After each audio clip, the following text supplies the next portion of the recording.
Thank you, Mr. Speaker, and thank you, Representative Scott, for putting this together. Indeed, something well-deserved. You know, I rise today to recognize a great Georgian and a great senator. You know, Senator Isakson, I've been blessed in my life. The grandson of a tobacco farmer, the son of a paper mill worker, and here I am walking the halls of Congress. In the short period of time that I've had to serve here, I've witnessed many great things. Got to listen to the Pope, something I never thought I would have the opportunity to do. One of the great religious leaders in the world, right here in this room. But I think what I just saw just a few minutes ago when I saw not only two great Georgians, but two great Americans, John Lewis and Johnny Isakson, embrace. You know, I pinch myself sometimes. How did this happen to me? How did I get to witness all these great things in my life? I want to thank you both. And I want to thank you especially, Senator Isakson. I've been fortunate to call you a friend and a mentor for many years. You know, I've had many political mentors in my life, Tom Triplett, Tom Coleman, just to name a few, and Johnny Isakson. I can remember hearing the story from then minority leader of the House of Representatives in the Georgia State House when you, Senator Isakson, would tell the story of leading such a small group that General Custard had better odds than you had at that time. I'll never forget that. And you know, it taught me perseverance. It taught me to always work hard and to continue on. And I've always looked at that and admired that in you, and I appreciate it very much. Your dedication to our state and our nation has truly been unmatched and is something that I've admired throughout all my time in public service. Senator Isakson, you're one of the greatest Georgians to ever serve, and one of the only Georgian, in fact, the only Georgian to have ever served in the Georgia State House, in the Georgia State Senate, in the House of Representatives, and in the United States Senate. I got 3 out of 4. I don't know if I'll ever make it across over here, but if I do, I'm going to catch you, because I've had the honor as well.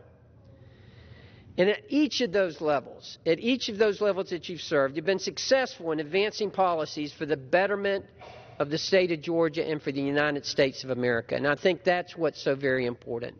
Everywhere you've been, every step of the way, it's always been for the people, always been for the betterment of our state and of our nation. During a time in our political history in which Americans seem to be increasingly divided, I've always looked to you as one of the most important achievements that I think that you've made is to build bipartisanship, is to reach across the aisle, is to come together. You know, I hear my staff tell the story of, you don't hear about Senator Isakson being involved in a big fight over in the Senate, but in the background, he's in a knife fight, and he's winning. You know, that's what we all aspire to do. We all want to be known as statesmen, and we all want to be successful and win our matches, but you are, and we don't even know about it most of the time. For example, you've always been a staunch supporter of our nation's veterans, and I think that's extremely important for all of us to remember. Chair of the Veterans Committee for so many years, and I've heard the stories of problems at the VA and of Senator Isakson picking up the phone and calling the family member and apologizing. Now, this is the chair of the Senate Veterans Committee calling someone and apologizing for them having a problem at the VA center. Can you imagine? But that's what we admire. The overhaul to the VA Veterans Choice Program, modernizing VA hospitals in the Mission Act, all of these signed into law as a result of your efforts. Every year for over a decade, Senator Isakson has held a barbecue in the Russell Building to feed his colleagues from both sides of the aisle. Now at the retirement at the end of this year, the state of Georgia, the United States of America, loses one of its great political assets. And I know you've made the point that you're going to sprint through the finish line, and that's important. I want to thank you, Senator, for your service to our state. I want to thank you for your service to our nation. I want to thank you for the example that you have set for people like me.